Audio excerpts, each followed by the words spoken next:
Hey everybody, I am here to talk about storyboarding the teaser trailer. So yeah, this is it. This is the teaser trailer. This is how I came up with the idea for the trailer. I took a piece of paper out, I put up a bunch of different pictures that I thought, these pictures mean something to the characters. They mean something to the story. And this is another thing, too. I don't think that anyone else has done this before.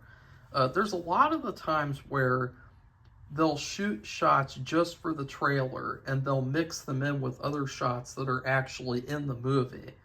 Well, I'll tell you right now, none of these shots are in the movie. This shot might be in the movie, and that shot was going to be a flashback scene, and I was going to shoot it last year, but then my former co-star was taking over the movie, so I basically couldn't do anything, and so that didn't work out. And then this shot might be in the movie too.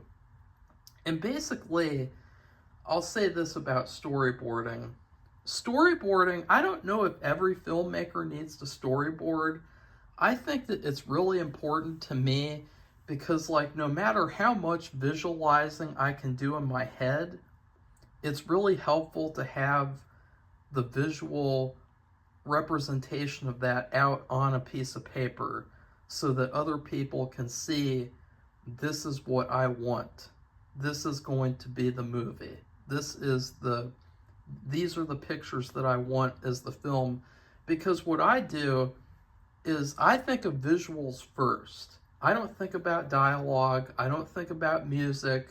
I don't think about anything else. I think about the visual images that you see in the movie, because that's what movies are. They're a visual art form.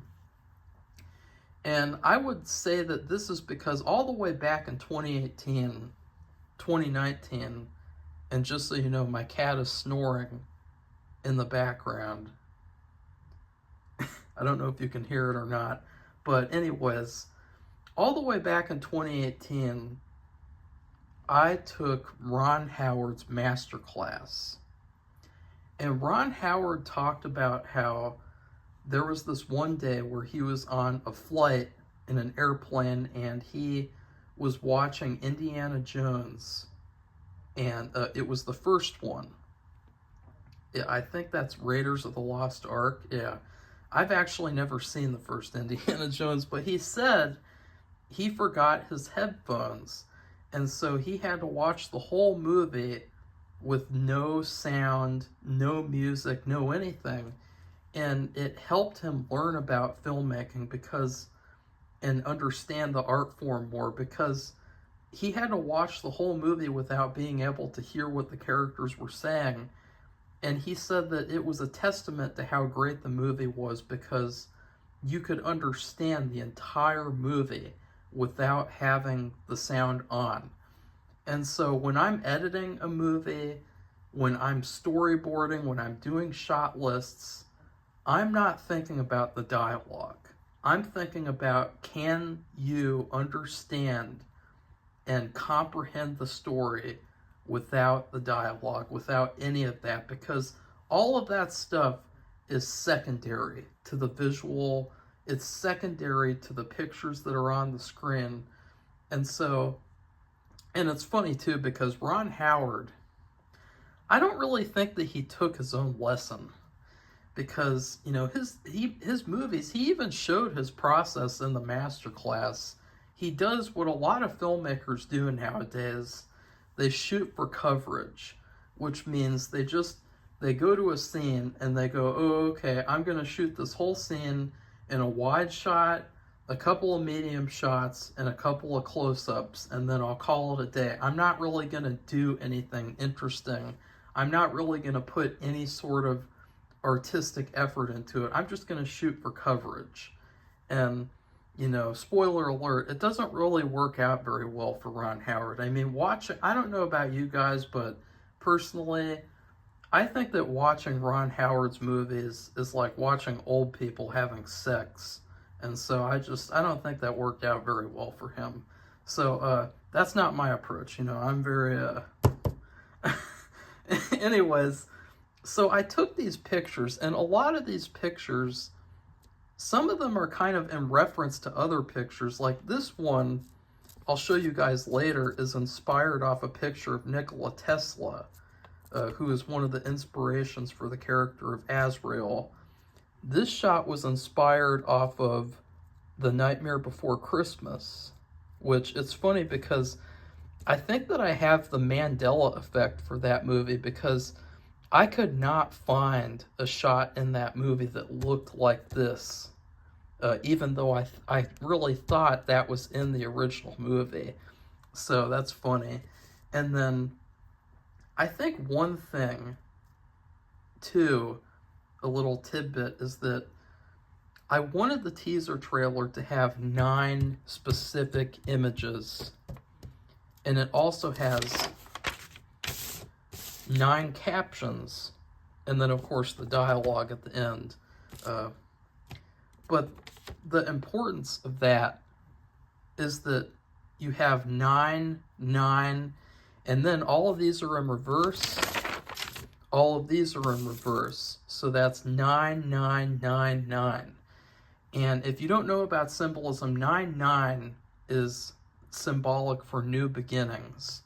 And so that's exactly what I wanted for the teaser trailers, to symbolize a new beginning. And so that was very important to me, to just have the 9 images. And of course, having them play all backwards and then forwards is really to emphasize the themes about doppelgangers, about doubles, about things being in reverse and then being forwards. And so that was another element of the teaser trailer. But overall, when you're storyboarding,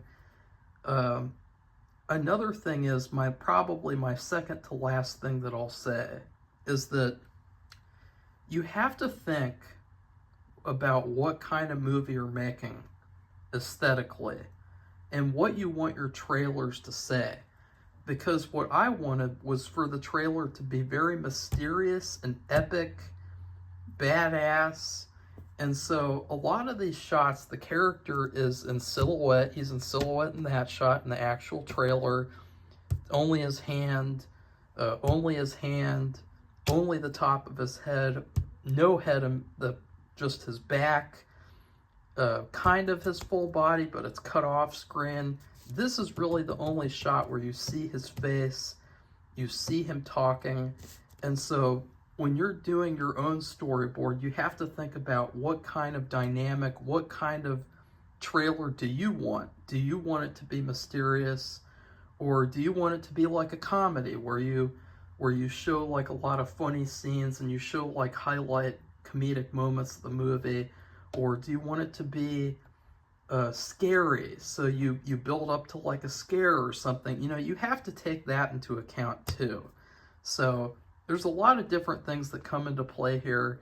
And the last thing is that you shouldn't be too attached to the storyboard. Because what I did was, I took it and I set this out in front of me, so it kind of worked like a vision board, to where it's like, okay, I want to do all these images, but I'm not really married to the storyboard. It's kind of just like a, like I can reference that, and then if the shot doesn't work out, I have to do something different, because that's another thing you have to do when you make indie movies or make any movies, is that if something doesn't work out, you have to kind of pivot and do something that is really better, I guess, for the overall vision.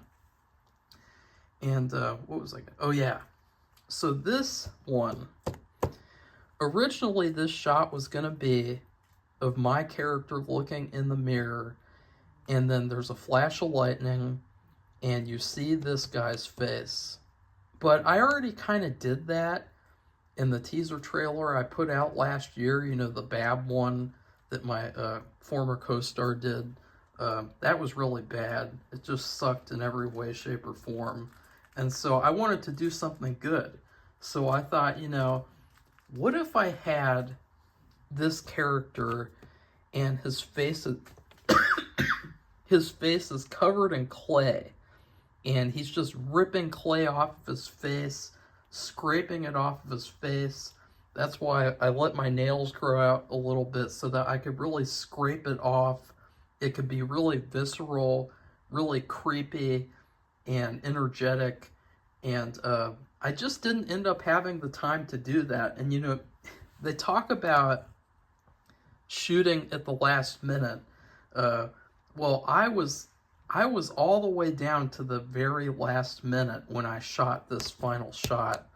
I literally just put my camera on the bed, and then I leaped over the camera slowly, and I kind of dropped down like a spider dropping down off of its web. And I hope that the shot worked out well, because I did that at the very, very last minute, because I just could not figure out like what I wanted to do that would be sufficient. And that's what I came up with. And I was literally editing that as I was supposed to be releasing the teaser trailer. So just so you know, like, I worked all the way down to the wire on that. So anyways, I hope that you guys enjoyed this deep dive into the storyboarding process.